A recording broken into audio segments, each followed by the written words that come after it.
Empezando el mes, pues ya que transcurrimos un mes con los documentales de la historia del frente, los 4419, pues ya vamos a hacer un programa con invitados y en este caso pues es un compañero que entrevistamos hace exactamente un año, el periodista Fabricio Casari. ¿Cómo estás, hermano? Bien, hermano, bien. Contanos cómo es el país después de un año. Bien. Lo veo bien. Lo veo bien hasta con pequeña mejoría en algunas cosas. Y más que todo, después de un año que ha tenido que aguantar presiones de toda naturaleza, el hecho que no se haya modificado ni una uña, quiere decir que prueba de solidez y de fuerza. Así que está muy bien, goza de muy buena salud.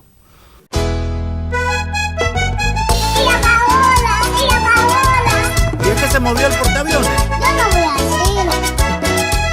Vengan a bailar, señores, esta cumbia del avión que va lleno de traidores rumbo para Nueva York. Mira, a mí me parece una obra de justicia, no solo para la población nicaragüense, para la ley nicaragüense, sino que para ellos. Ellos siempre han sido enamorados de los Estados Unidos y de Europa. Así que se les dio un viaje gratis. O sea, lo que te quiero decir es que tú no puedes estar en tu país y pedir, invocar, arrodillarte y orar y rezar para que haya una invasión extranjera. Si tú lo haces, quiere decir que tu patria no es tu país, no corresponde. Tu patria es la que está afuera y que debería de intervenir en tu país. Entonces, lo que te quiero decir es que en mi país, por ejemplo, hay leyes que dicen que si yo tengo relaciones con gobiernos extranjeros, claro, que son destinadas a fomentar o a socavar el orden constituido, a mí me dan 15 años de cárcel y ni me dicen hola. En la mejor de la hipótesis, si tengo relaciones ambiguas, riesgo 5 años. Y está luego el reato de traición, que ahí ni te imaginas lo que te pueda pasar. Así que sigo confirmando que Nicaragua está muy floja en el castigo, muy hábil en el perdón. 2 amnistías en 2 años, ningún país del mundo se han visto. Y muy floja en el castigo. Así que esta gente tiene dicha ser nicaragüense. Si hubiese sido italiano o gringo, a los gringos les toca la pena de muerte por este mismo reto. Si hubiese sido francés, le toca 25 años. Se quejan de ser nicaragüense, pero les salió dicha. Porque se metieron en un avión y se fueron. Y a limosnar pasaporte, porque todo el mundo está interesado, pero todo lo hacen contra Nicaragua, pero nadie lo hace porque le gustan ellos. Esto es una patria, así es. Nadie lo quiere, pero son funcionales a que ataquen a Nicaragua.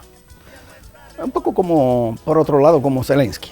Nadie quiere ese gobierno, pero le sirve porque ataca a Rusia. Claro. Entonces, a veces la gente no se da cuenta en el juego, en el ajedrez, cuando es petón o cuando es rey o reina. En estos casos son caballos, sí. Los líderes de la Unión Europea y de la Comunidad de Estados Latinoamericanos y Caribeños, CELAC, han pactado este martes en Nicaragua una declaración final de la cumbre que condena la guerra de agresión rusa en Ucrania. En una reunión que es de la Unión Europea con la CELAC, ya querían meter al fascista, al nazi, presidente de Ucrania, que estuviera ahí en la reunión. Nicaragua no estuvo de acuerdo. Entonces, ahí mismo no hay acuerdo. Esas son las normas. Entonces, ¿qué es lo grave de esto? Que la Unión Europea está haciéndole daño a la CELAC. Exactamente, Nicaragua nos firmó la frase que dice: estamos muy preocupados por la guerra contra Ucrania. Aquí nadie discute que las tropas rusas estén en Ucrania. El problema es el por qué. Y la guerra en Ucrania no es contra Ucrania, es contra el gobierno nazi y contra las tropas nazis de Ucrania. Si hubiese sido una guerra contra Ucrania, Ucrania ya no existiera. Porque la verdad es que la guerra la operación militar especial que ha dado lugar a todo esto, está hecha de una guerra muy selectiva y que tiene como objetivo alcanzar Donetsk, Lugansk y garantizar la Crimea. No tiene en ningún momento el objetivo de llegar hasta Kiev. Hablémonos claro, si los rusos querían hacer piedra de la Ucrania, ya se hubiera dado. Si querían llegar a Kiev, ya hubieran llegado. Lo que sí es, ellos quieren garantizar que se reprístine una condición fundamental que era la que estaba antes de 2014.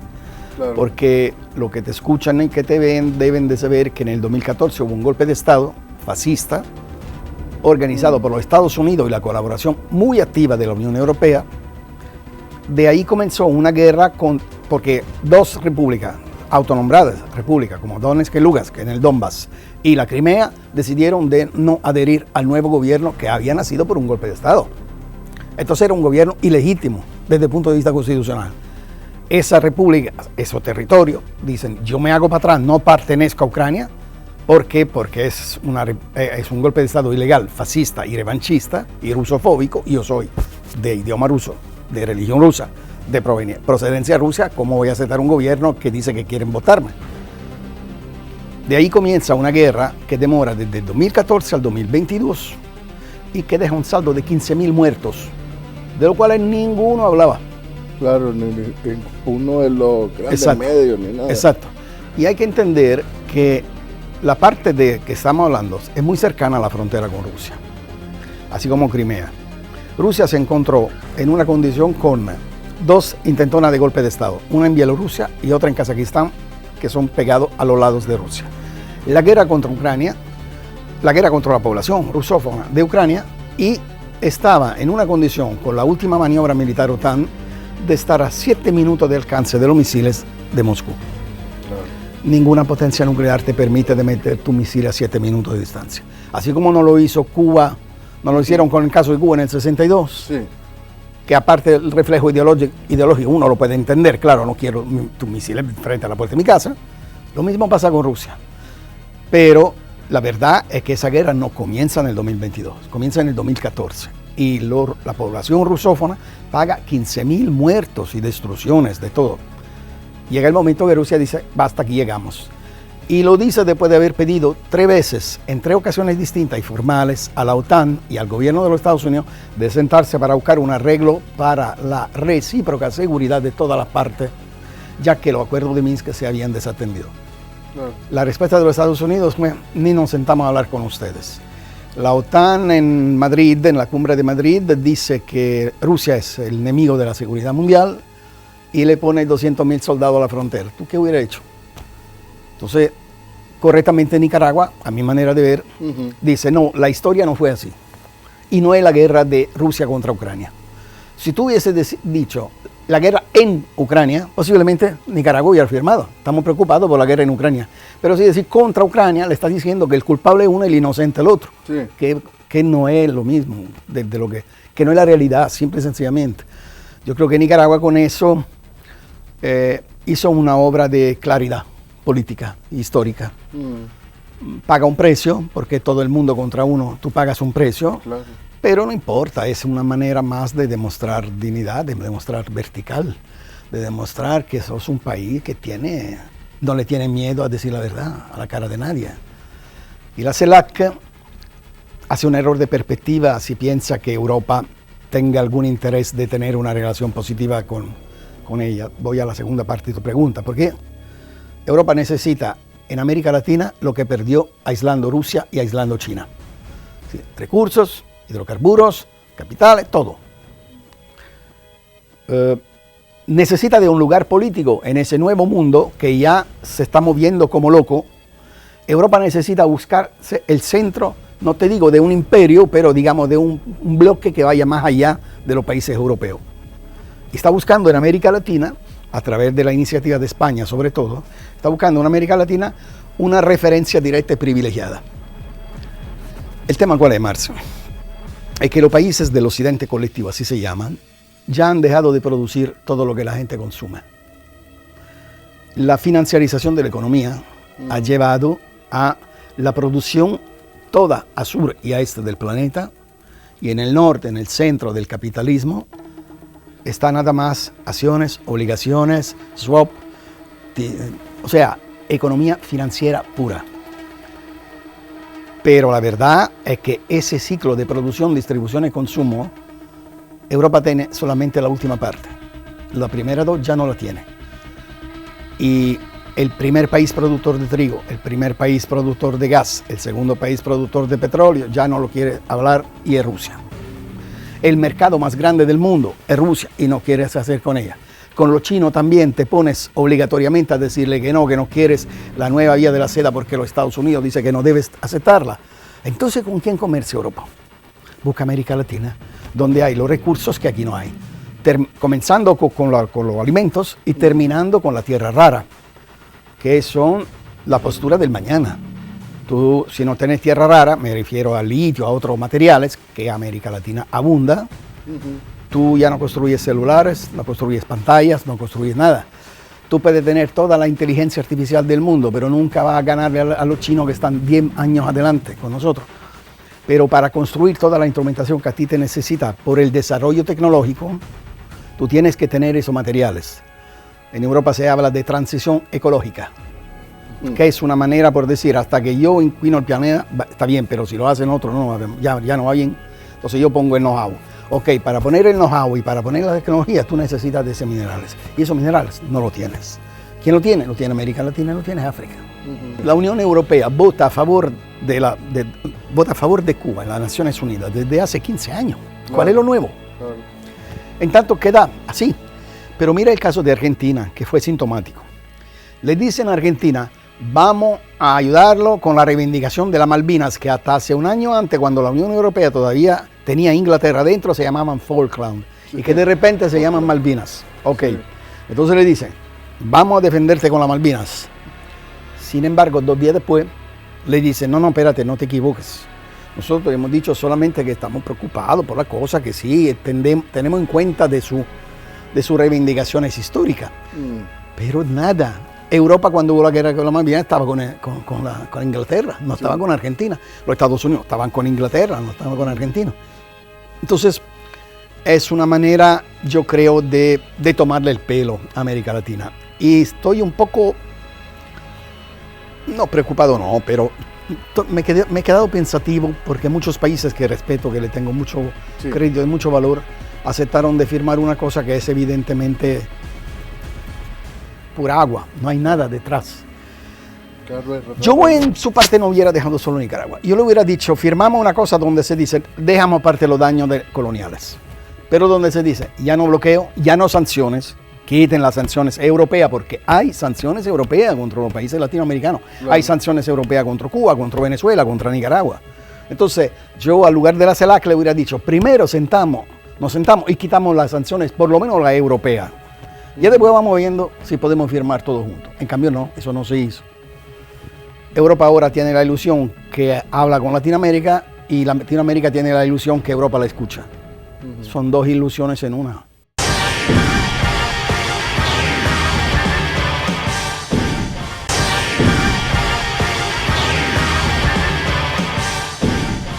Lo que sucede en Ucrania es una guerra de agresión imperial inaceptable, en donde se viola el derecho internacional, y entiendo que la declaración conjunta está trabada hoy día porque algunos no quieren decir que es la guerra contra Ucrania. Mira, de Boric hay una equivocación. Yo el otro día hablaba con un compañero chileno que estaban aquí por el evento, los compañeros del MIR, del glorioso MIR.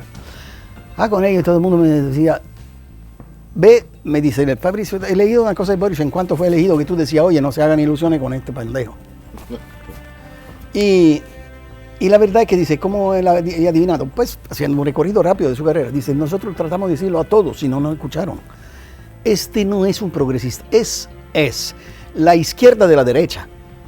Es decir, esa es la parte menos horrible y no comprometida con la sangre de la dictadura, pero que está políticamente, ideológicamente y efectivamente también desde el punto de vista constitucional al lado de un conservadorismo en Chile. No está en ningún proceso. Mi dolor es ver el Partido Comunista que le da crédito. Eso es un dolor para mí. Si hubiese estado viva la Gladys Marín, eso no hubiera pasado. Pero lo que te digo es que Boric es de que tomó posesión, declaró guerra a Nicaragua, pero no solo a Nicaragua, a Cuba, a Venezuela. Sí. Yo nunca había visto a un presidente latinoamericano darle tanto mimo a los Estados Unidos y tanta crítica a los latinoamericanos.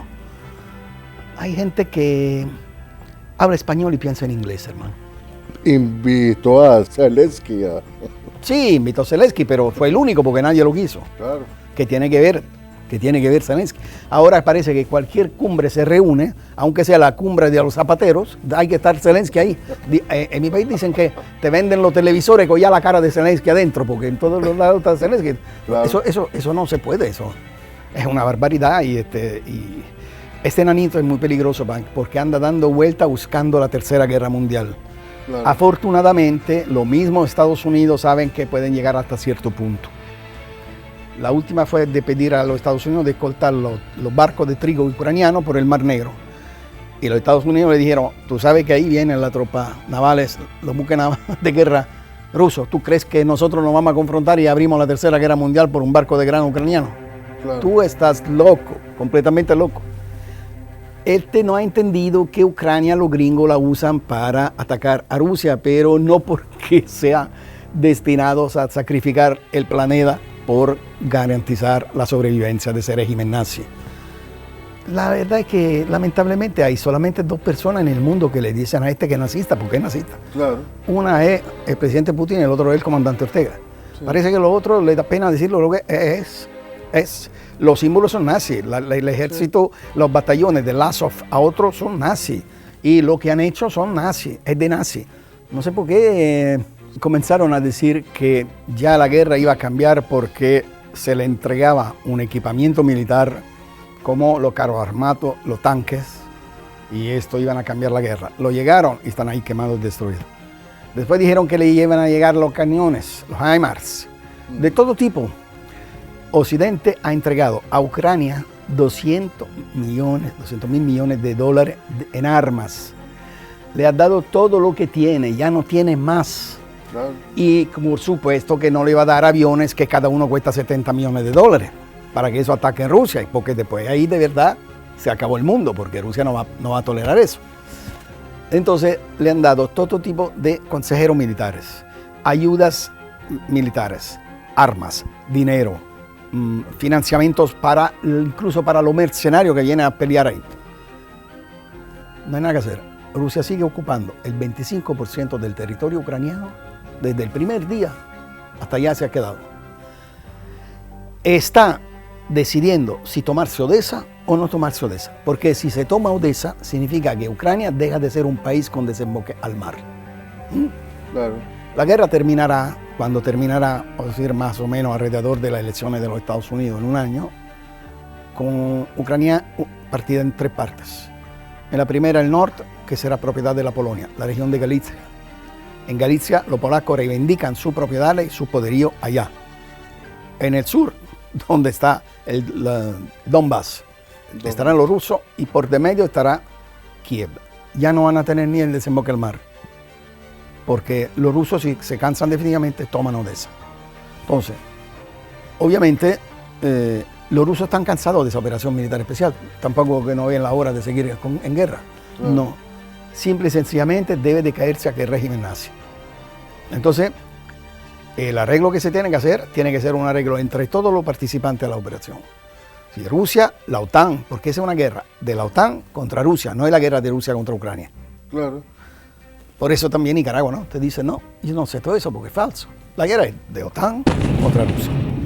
Y Rusia te dice, ok, ¿a qué condiciones quiere que termine? Intenta la mediación del Vaticano y los gringos dicen que no. La intenta Turquía y dicen que no. La intenta los africanos y dicen que no. La intenta Israel y dijo que no. La intentan los chinos y dijo que no. Pues, ¿qué es lo que tú quieres? ¿Quieres la guerra? Quieres la guerra porque necesitas terminar de ensayar la capacidad rusa y no la está ensayando porque los rusos le están teniendo casi todo oculto. Están mandando lo mínimo fundamental que le necesita. Y sobre todo necesita vaciar sus almacenes de armas ya vencidas para tener la posibilidad de ordenar nueva y para mover el centro fundamental de la economía de los Estados Unidos, es decir, que el complejo militar industrial, que es el volano principal de la economía y también de la corrupción. Entonces el ejército de los Estados Unidos es uno de los más corruptos que hay al mundo cuando ordena y cuando compra. Y la cosa divertida es que ahora dice que el 40% casi de la arma que dieron a Ucrania no se encuentra. No se encuentra ¿por qué? Porque lo tienen las bandas delincuenciales del este de los Balcanes. Claro. ¿Y quién se la da? ¿Se lo dan los gringos o se la dan los ucranianos? Entonces, yo quiero informar a quien escucha que 3 meses antes del ataque de Moscú a Ucrania, Ucrania estaba considerada por Transparency International, es decir, una ONG gringa muy, muy atenta, como el país más corrupto de toda la área de Europa. Y decía que Zelensky era un hombre muy poco insospechablemente rico. De repente, así de nada, en 3 meses, bueno, compró una villa en Italia de 4 millones de euros. Claro. De repente ese hombre se volvió uno de los más poderosos. El círculo suyo, que no era el de Poroshenko que estaba antes, Sí. es un círculo de millonarios que se han vuelto multimillonarios en pocos meses. Eso lo decían los gringos. Y los Estados Unidos, con la CIA y con Amnistía Internacional, ponía en guardia a todo el mundo por una excesiva penetración de tropas nazis dentro del ejército ucraniano. 2 meses después, todos son santos. En ese país había 38 bases biológicas, laboratorios biológicos de los Estados Unidos. Y de eso la Organización Mundial de Salud no tenía trazamiento. Y eso no crea un problema a nadie. O sea, ninguno que pregunta, ¿y cómo? ¿Y qué estaban haciendo ahí? La Victoria Nuland, secretario de Estado, vicesecretario de Estado, dice, lo importante es que los rusos no metan mano en los laboratorios. Lo agarraron todo, ni uno le quedó. ¿Y por qué? Es importante que los rusos no metan mano. ¿Qué tipo de documentación y de experimento encuentras ahí? Y entonces es lo mismo que pasó ahora con la bomba de ácido. Hablaron por meses que los rusos que más lo usan bomba de ácido y sin embargo nunca ni una prueba fue salida. Y ahora que se la dan los gringos, bueno, sí, no está bien. Como una cosa que estás un poco malcriado, ¿entendés? Estos son los grandes juegos de la operación mediática de control a nivel internacional. Tú tienes un control subliminal fuerte y un control formal mucho más fuerte todavía. El mundo en la época de la guerra de la cuarta y quinta generaciones se gobierna a través de los medios de comunicación. No se gobierna con las armas. Las armas, como ves, son millones de dólares para construirla, otro para enviarla y 1 segundo para echarla afuera. Las armas no son suficientes, es el consenso. La puesta en juego, de verdad, es el consenso de la población, la manipulación de la opinión pública internacional. Esto hace de que en nombre de esto, todo lo que se imprime, todo lo que se ve, todo lo que se escucha en el mundo sea al alcance del imperio anglosajón. Por algo, en mi país, lo primero que hicieron cuando comenzaron las operaciones militares en Ucrania, prohibieron la existencia, la difusión a través de internet, de la satélite y todo, de todo lo que era ruso o que más o menos podía hablar a favor de Rusia. Claro. Ayer la Polonia impidió de entrar a la tenista número 2. ¿Por qué? Porque es rusa. ¿Cuál es el terror? Que pueda decir en la televisión que viva Rusia. O sea, ¿y qué tiene que ver el tenis? Y que donde nosotros corrieron a directores de orquesta, a gimnastas, a académicos, a cantantes, a bailarinos, todo. Si sos ruso, no podés. Y eso, ¿cómo lo queremos llamar? La forma más correcta de llamar la parte de discriminación, ¿cuál es? Es discriminación racial. Tú estás golpeando a una persona no porque se ha hecho responsable de algo, solamente porque ha nacido ahí, porque tiene ese pasaporte. Es decir, que el nazismo cuando rasca la cáscara siempre vuelve a salir afuera, ¿no? Emmanuel Macron ci ha definiti vomitevoli, cinici, irresponsabili. E qui la stampa italiana a dire, hai visto che ha detto Macron, che siamo irresponsabili. Vergogna. Irresponsabili Emmanuel Macron sono quelli che hanno bombardato la Libia perché gli dava fastidio che l'Italia avesse un rapporto privilegiato in campo energetico con Gheddafi, esponendoci al caos migrazione nel quale ci troviamo. Cinici Emmanuel Macron sono i francesi che mandano la gendarmerie a rispedire indietro qualunque immigrato tenti di passare il confine a Ventimiglia. Ma soprattutto perché le cose vanno raccontate come si deve, vomitevole è chi, come la Francia, continua a sfruttare l'Africa stampando moneta per 14 nazioni africane sulle quali applica il signoraggio, facendo lavorare bambini nelle miniere. Los franceses mataron Gaddafi, invadieron a Libia junto con los ingleses y con los de los Estados Unidos precisamente para quitar Italia, que era el primer partner comercial de Libia y que tenía hasta un pacto militar con Libia de defensa. Y entonces ellos nunca han podido soportar eso, que después que fueron corridos los ingleses del 69, en Libia, y Italia sí había quedado, a pesar del pasado colonial, había quedado. Y entonces estos son, la llaman los académicos contradicciones interimperialistas. Mentira, es negocio. Entro yo y te quitamos, tras vos me quitas a mí. Entonces entro yo. Y Gaddafi fue bárbaramente asesinado por orden de Sarkozy, claro, al cual le había comprado la campaña electoral antes, ¿verdad? Pero todo eso son los crímenes de los buenos. Los crímenes de los buenos por definición no son crímenes, son chistes. Entonces esta es la manera de contar, pues lo que te decía antes. Se procede a la satanización, a la demonización del enemigo. Claro. Se le hace que está culpable de cualquier horror y espanto y crimen que se pueda imaginar. Y cuando no se sabe qué decir, te dice viola los derechos humanos. Ajá, ¿y cuáles derechos viola? A ver, explícame, ¿dónde está la cosa? Ah, no, viola los derechos humanos. Esa es la clave para cualquier sanción, para cualquier ataque político y hasta para cualquier intervención militar. La doctrina de los derechos humanos es la más grande mistificación que han tenido. En primer lugar, porque ha sido inventada por los que más los violan. Y en segundo lugar, porque en ningún caso, como en esto, de los derechos humanos, nunca se ha presentado prueba de lo que se dice. Se dice y punto. Y si lo dijo, lo dijo. Es como Europa cuando viene aquí y enseña la democracia en América Latina. Europa inventó el fascismo, el nazismo, el colonialismo y el racismo. Lo inventó Europa. Pero viene aquí y dice que la gran historia demócrata. No, Europa es la historia de la gran ideología, porque el fascismo, el socialismo, el pensamiento liberal y el pensamiento católico nacieron en Europa. Sí. Es patria de la grande filosofía, porque nació en Europa.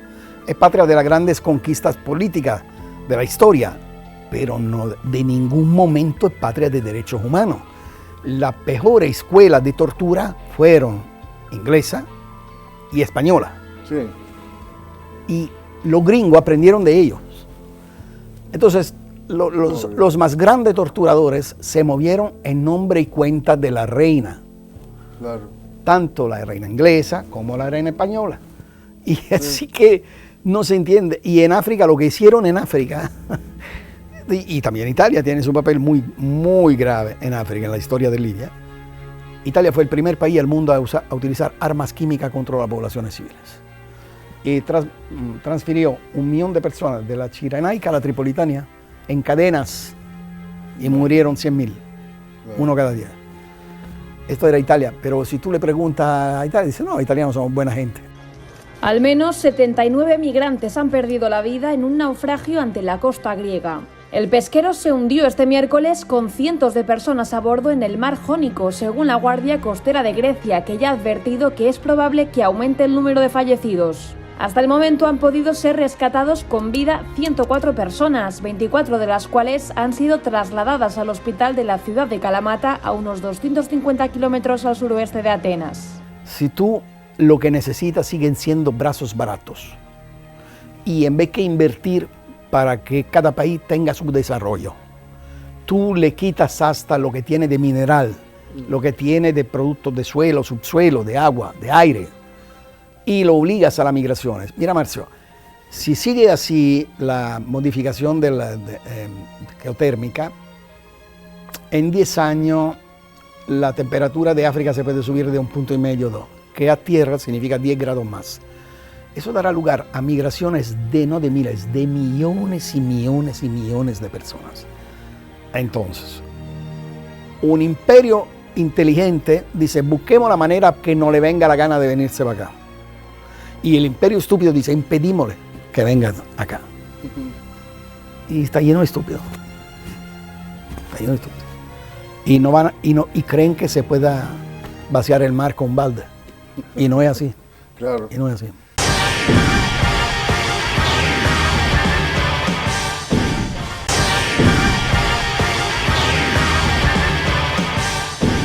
наши африканские друзья, они не просят каких-то подачек. Более того, и на первом саммите, и потом в двустороннем формате между саммитом и вот на этом многие говорили, мы не пришли что-то просить. И это правда. Не было ни одной прямой просьбы. Вот дайте нам то, дайте это. Нет. Все стараются найти взаимоприемлемые и для обеих сторон интересные проекты.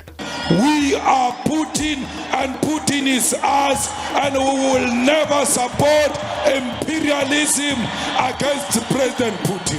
África está viviendo un segundo proceso de descolonización. ¿Qué tiene África? ¿Cuál es lo interesante de África? Una cosa que tiene en común con América Latina. O sea, tiene los recursos necesarios a Occidente para sobrevivir y para seguir mandando. Pero los recursos no son de ellos, son de África y son de América Latina. Así como hizo la monarquía española rica de oro y de todo tipo Latinoamérica, así África hizo rico Francia, Inglaterra, Holanda, de alguna medida menor Portugal. La centralidad de África se da en el momento en que la crisis económica internacional del capitalismo, que es una crisis ya no conjuntural, sino que estructural, porque cuando se repite cada año en términos cada vez más graves, no se le puede hablar de conjuntura, sino que de estructura, tiene en África una posible respuesta. Pero Francia tiene el 40% de su capacidad de uranio gracias al hecho que se lo da Níger a un precio ultra favorable. Entonces Francia resulta uno de los países más iluminados del mundo porque Níger está en la oscuridad por el 70% de su país. Se podría decir, por ejemplo, lo mismo por Mali, de donde han sido corridos hace poco los franceses. Mali era el país más pobre de toda África. Mali posee 863 minas de oro. Francia, ni una. Pero Francia es el cuarto detentor de oro del planeta y el Mali ni el último. Y sin embargo, Francia tiene 2.836 toneladas de oro. ¿Quién se la dio? Se la dio Mali. Por eso el golpe en Níger es un tremendo bofetón en la cara de Francia, que sigue sintiéndose todavía dueña de una parte de África.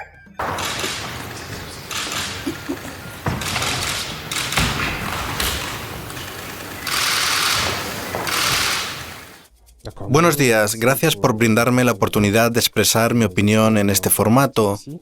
Hemos asistido a la cumbre. Estamos satisfechos con sus resultados. Son positivos porque estaba previsto estudiar las perspectivas de nuestros países y de nuestras relaciones con la Federación de Rusia. Y las perspectivas son buenas en muchas esferas. Usted tuvo un encuentro con el presidente Vladimir Putin en formato bilateral. ¿Qué conclusiones extrajo de ese diálogo? Discutimos en formato bilateral nuestros problemas particulares, incluida la seguridad, la defensa y la situación económica, porque la economía y el desarrollo de las infraestructuras van de la mano. Podemos decir lo mismo sobre la economía y las cuestiones de seguridad. Abordamos estos temas en general. Es un honor para mí de estar aquí en Nicaragua y en esta ceremonia.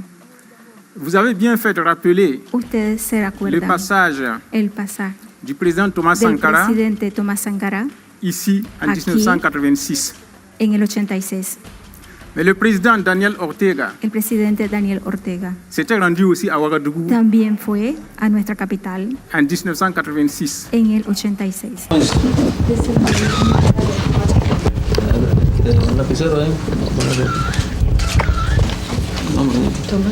Tomás. En 1986 nos visitó nuestro hermano Tomás Sankara. Estábamos en plena guerra. El presidente de los Estados Unidos, violando las propias leyes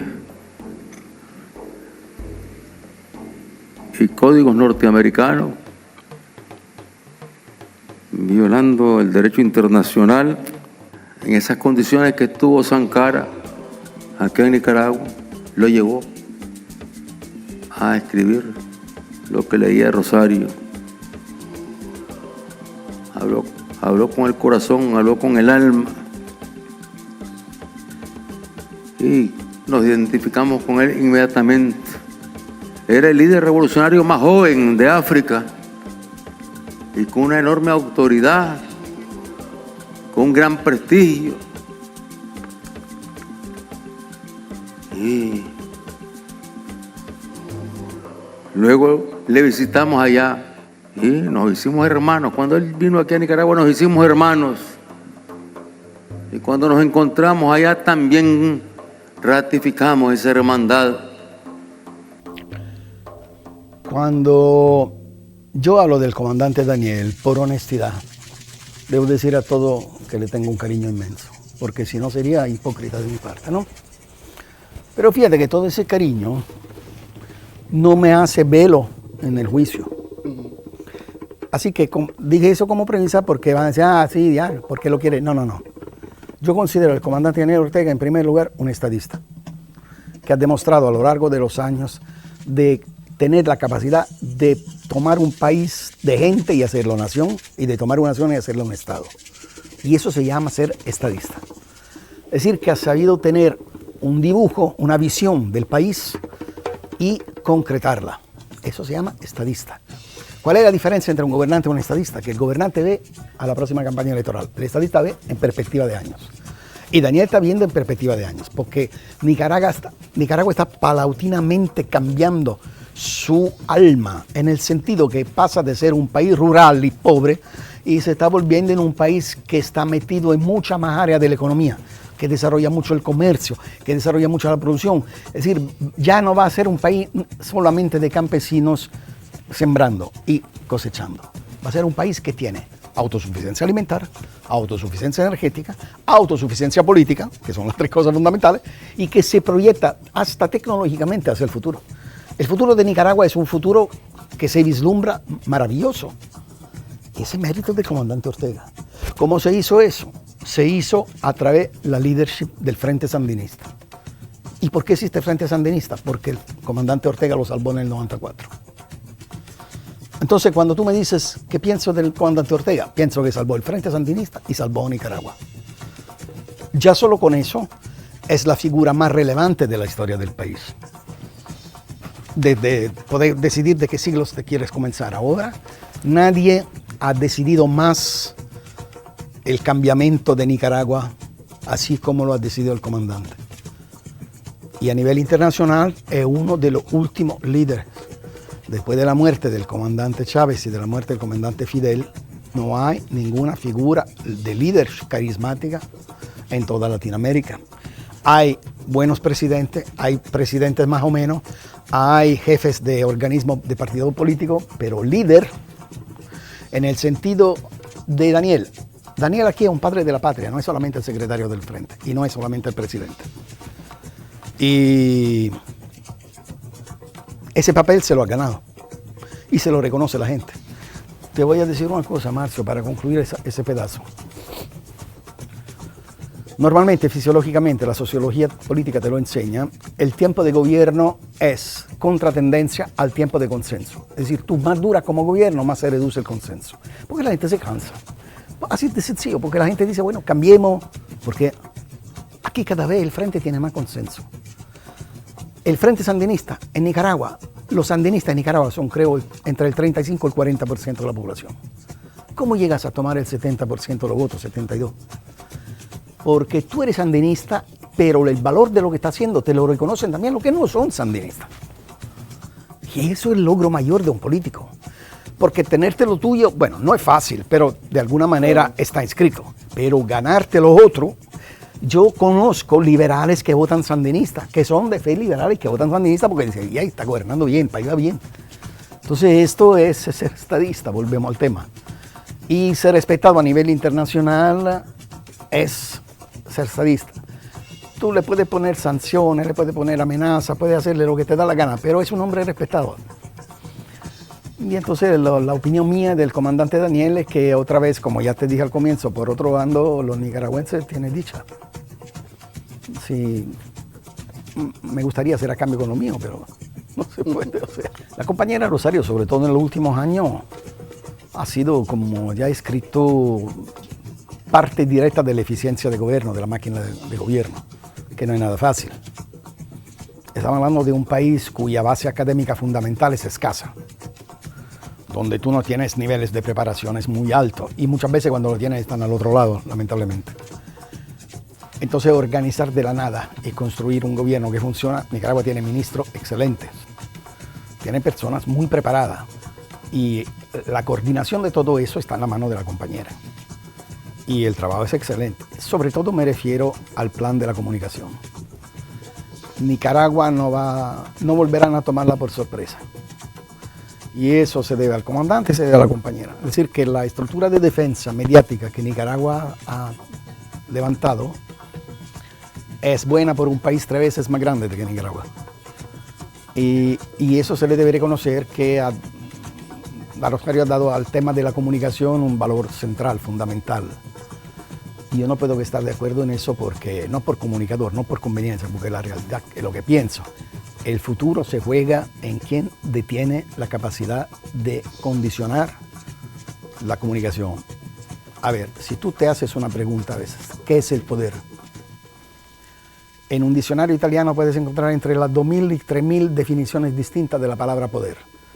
Es decir, que tú no hay un término exacto que signifique, ya de ahí viene su poder, el poder del poder. Pero sin embargo, no, parece que no existe, pero sin embargo lo adviertes el poder. Ok, ¿qué es el poder? El poder es la capacidad de cambiar los eventos, el poder de la capacidad de cambiar la manera de razonar, el sentido común de la gente.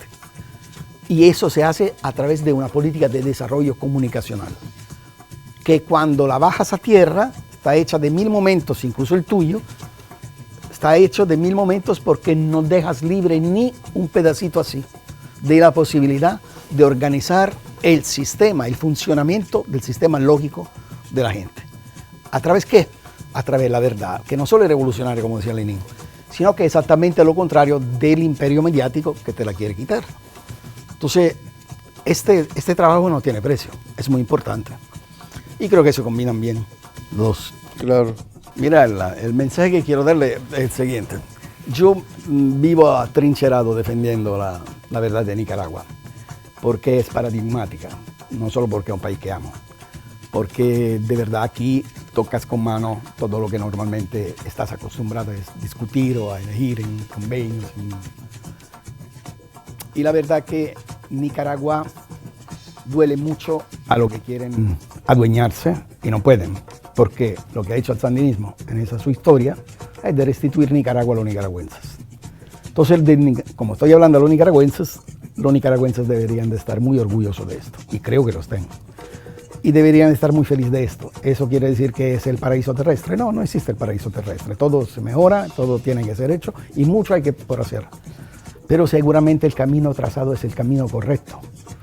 Y sí, es posible, como dicen, se hace camino al andar, pero el país está andando bien.